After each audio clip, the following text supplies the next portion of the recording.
মাসের পর মাস মূল্যস্ফীতির ঘানি টানতে যখন ক্লান্ত দেশের মানুষ, তখন সংকোচনমুখী মুদ্রানীতি সহ নানা পদক্ষেপ নিতে ব্যস্ত সরকার ও বাংলাদেশ ব্যাংক। কিন্তু কোনোভাবেই যেন মিলছে না স্বস্তি।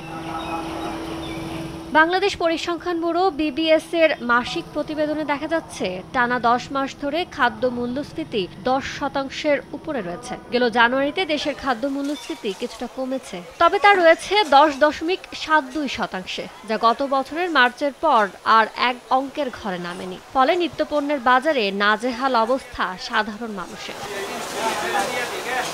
এদিকে ৩ মাস পরে জানুয়ারিতে সার্বিক মূল্যস্ফীতি নেমেছে এক অঙ্কের ঘরে। বিবিএস এর তথ্য বলছে, এই মাসে সার্বিক মূল্যস্ফীতি কমে দাঁড়িয়েছে ৯.৯৪%। ডিসেম্বরে এই হার ছিল ১০.৮৯%। এর আগে গত সেপ্টেম্বরেও সার্বিক মূল্যস্ফীতি ৯.৯২% ছিল।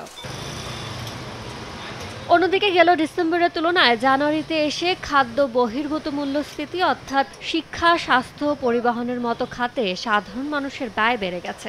ডিসেম্বরে দেশের খাদ্য বহির্ভূত মূল্যস্ফীতির হার বেড়ে দাঁড়িয়েছে ৯.৩২%।